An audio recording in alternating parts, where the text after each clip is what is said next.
आज हम सबसे पहले जो भी कुछ हमने जो जीके का हमने किया था उसका थोड़ा सा हम रिवीजन भी करेंगे यहाँ पर। आज हम आप लोगों को अच्छे समझ में आ जाए इसके लिए कुछ मैंने पावर पॉइंट बनाया था उसके बारे में हम आज तैयार करते हैं उसे। Okay, GK 12 and presentation 1 drive right list कर हमने जो तैयार किया था वो आप देख लेते हैं कि अटल पेंशन योजना यह किन के लिए है। जो अटल पेंशन योजना है वो असंगठित मजदूरों के लिए भारत सरकार के द्वारा शुरू की गई है। दूसरा प्रश्न था ओलंपिक खेल महोत्सव में सर्वप्रथम मेडल जीतने वाली भारतीय महिला कौन थी।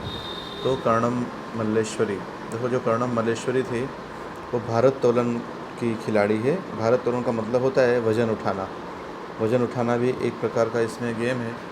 इसमें अलग अलग किलो के जो चक्र होते हैं, एक पाइप जैसा आकार होता है, दोनों तरफ लगे होते हैं और उसे उठाना होता है। तो कर्णम मल्लेश्वरी जो थी वो पहली भारतीय महिला थी जिसने ओलंपिक खेल में मेडल जीता था। दूसरा है भारत का सर्वोच्च पुरस्कार कौन सा है। तो भारत रत्न। भारत रत्न जो है वो सबसे बड़ा पुरस्कार भारत का है। चाणक्य किस राजा का सलाहकार था। तो चंद्रगुप्त मौर्य। हमें पता है कि चाणक्य का इतिहास में बहुत बड़ा नाम है।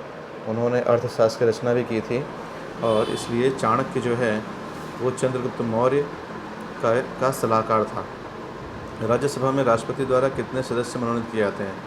तो 12 सदस्य होते हैं। राज्यसभा में राष्ट्रपति के द्वारा 12 सदस्य मनोनीत किए जाते हैं और वे कला के क्षेत्र में, संस्कृति के क्षेत्र में, खेल कूद के क्षेत्र में, समाज सेवा के क्षेत्र से जो जुड़े होते हैं, जिसका बहुत बड़ा नाम होता है, जिसने बहुत बड़ा काम किया हो, तो ऐसे लोगों को राष्ट्रपति ऐसे 12 सदस्य मनोनीत किए जाते हैं।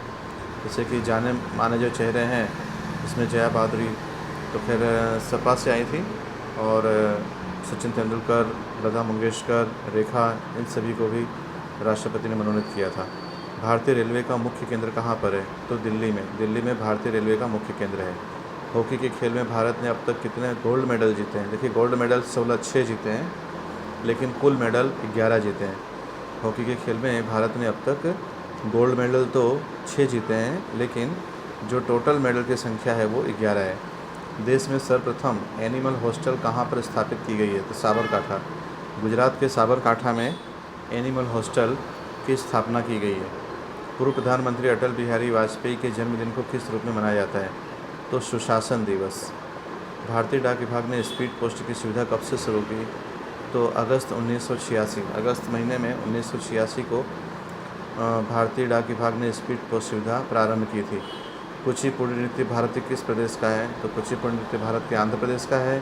भरतनाट्यम तमिलनाडु का है, बराबर। कथकली केरल का है। कथक उत्तर प्रदेश का है। उड़ीसा का है।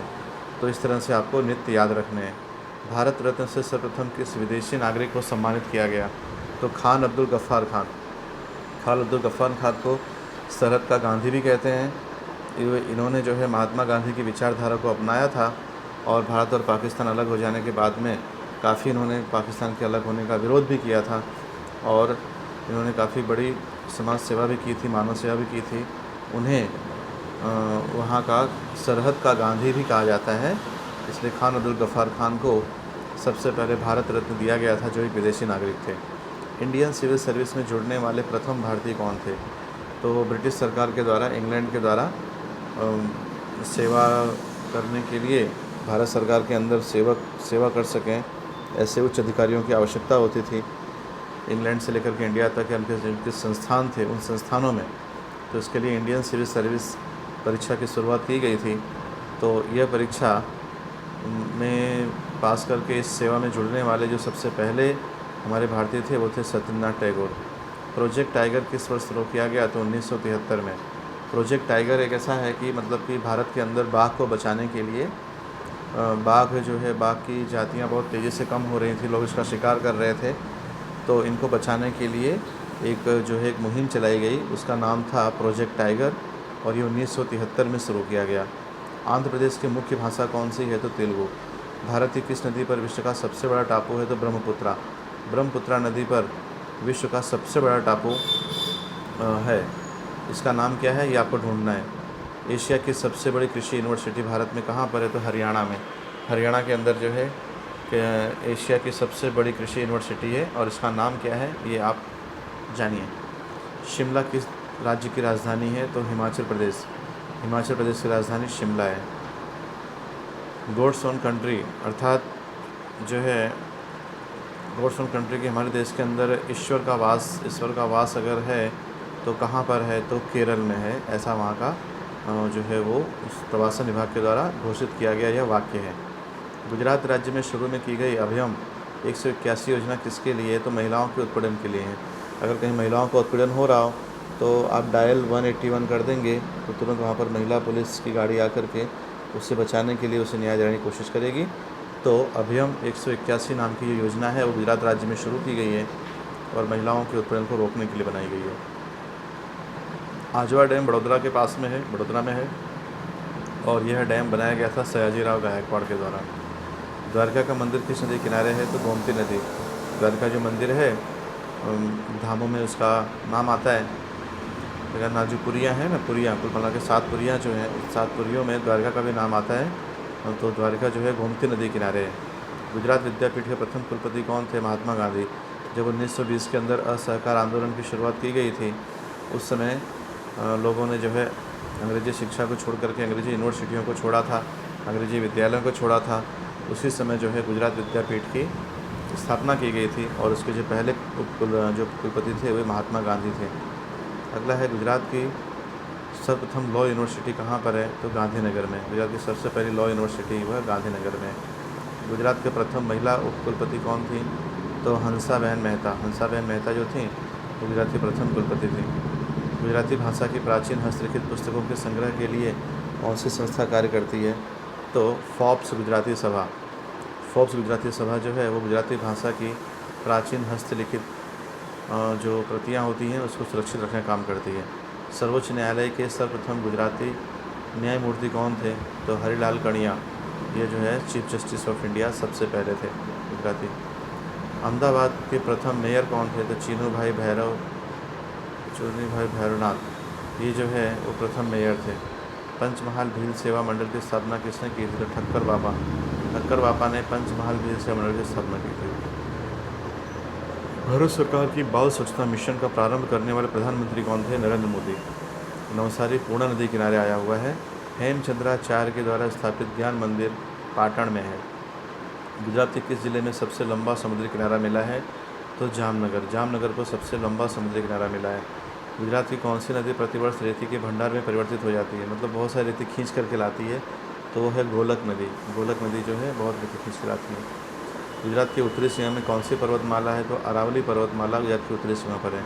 किसके शासनकाल में गुजरात की राजधानी अहमदाबाद से चांपानेर हुई, तो मोहम्मद बेगड़ा बेगड़ा नाम क्यों दिया गया, क्योंकि उसने 2 गढ़ जीते थे, एक चांपानेर वाला और एक जूनागढ़ वाला, इसीलिए उसे बेगड़ा कहा गया। गुजरात की भौगोलिक सीमा का विस्तार किसके शासनकाल में सबसे अधिक हुआ, तो सोलंकी वंश राजाओं के शासनकाल में गुजरात की भौगोलिक सीमा का विस्तार बहुत तेज़ी से हुआ।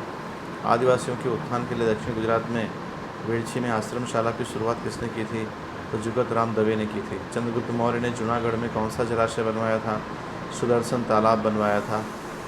गुजरात यूनिवर्सिटी की स्थापना 1949 में हुई थी।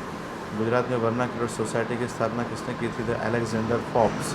एप्स लिखा है वहाँ फोप्स आएगा। अलेक्जेंडर फोप्स ने गुजरात वर्नाक्युलर सोसाइटी की स्थापना की थी। मेश्વો बांध कहाँ पर बनाया गया है, तो शामला जी में मेश्વો बांध बनाया गया है। गुप्त युग में गुजरात में हिंदू धर्म के किस संप्रदाय का सबसे अधिक प्रचार हुआ था, तो वैष्णव धर्म का। वैष्णव धर्म का प्रचार सबसे अधिक गुप्त काल में हुआ था। गरीब महिलाओं के आर्थिक सशक्तिकरण के लिए गुजरात सरकार ने कौन सी योजना शुरू की है, तो मिशन मंगलम योजना शुरू की है गुजरात की महिलाओं के आर्थिक सशक्तिकरण के लिए। विद्यादीप योजना के अंतर्गत यदि बच्चा दुर्घटनाग्रस्त हो जाता है तो उसे कितने रुपए की सहायता दी जाती है, तो 50,000 रुपये की। एशिया का सबसे पुराना स्टॉक एक्सचेंज कौन सा है, बॉम्बे स्टॉक एक्सचेंज। इसके बाद भारत में सर्वप्रथम भाषा के आधार पर बनने वाला राज्य आंध्र प्रदेश था। कोलकाता और ढाका के बीच में जोड़ने वाली जो रेलवे है मैत्री एक्सप्रेस चलती है कोलकाता और ढाका के बीच में। लोकसभा में एंग्लो इंडिया के कितने सदस्य मनोनीत किए जाते हैं, 2। वीर सावरकर एयरपोर्ट किस शहर में है, पोर्ट ब्लेयर। अंडमान निकोबार का जो मुख्य केंद्र है वो पोर्ट ब्लेयर है और उसी का नाम वीर सावरकर एयरपोर्ट रखा गया है। देश के सबसे पहले शिक्षा मंत्री कौन थे? मौलाना अबुल कलाम आज़ाद। और उन्हीं के जन्मदिन के अवसर पर अब राष्ट्रीय शिक्षक दिवस मनाया जाता है, राष्ट्रीय शिक्षा दिवस, बराबर ना, 11 नवंबर को। देवदास उपन्यास के लेखक कौन थे? तो शरद चंद्र चटर्जी। राज्यसभा के सदस्य का कार्यकाल 6 वर्ष का होता है, 7 ईयर्स नहीं, ओके 6 ईयर्स है, थोड़ा इसमें गलत है, आप लोग सुधार लेना। राज्यसभा के सदस्य का कार्यकाल 6 वर्ष का होता है, 6 वर्ष का होता है, मतलब जो भी राज्यसभा का सदस्य बनता है वो 6 साल तक वो बना रहता है। भारत में दूसरा सबसे ऊंचा पर्वत कंचनजंगा सिक्किम में है। 1951 में विनोबा भावे ने भूदारोहण आंदोलन शुरू किया था, वो जगह थी पोचमपल्ली, आंध्र प्रदेश का। भारत का सबसे पहला परमाणु रिएक्टर कौन सा है? अप्सरा। भारत में प्रथम कानून मंत्री डॉक्टर बाबा साहब आम्बेडकर थे। भारत में अंतरिक्ष कार्यक्रम के पितामह कहे जाने वाले डॉक्टर विक्रम साराभाई हैं। स्वतंत्र भारत में प्रथम गवर्नर जनरल राजगोपालाचारी थे। भारत का सर्वोच्च नागरिक सम्मान भारत में प्राप्त करने वाली पहली महिला इंदिरा गांधी थी। 1922 से मोतीलाल नेहरू और चित्तरंजन दास ने मिलकर के स्वराज पार्टी की स्थापना की थी। भारत में बनी प्रथम फिल्म राजा हरिश्चंद्र के निर्देशक दादा साहब फाल्के थे। दादा साहब फाल्के को ही फिल्म निर्माता क्षेत्र का पितामह कहा जाता है। फिल्म के क्षेत्र में सबसे दिया जाने वाला जो सबसे उच्च सम्मान है वो दादा साहब फाल्के अवार्ड है। अभी जो पिछले साल जो मिला है वो रजनीकांत को मिला है, उससे पहले अमिताभ बच्चन को मिला था। राजा राम मोहन राय ने ब्रह्म समाज की स्थापना कब की? तो 1928 में की। तो इस तरह से आज का हम वीडियो यहाँ पर पूरा करते हैं। आशा है आपको समझ में आया होगा।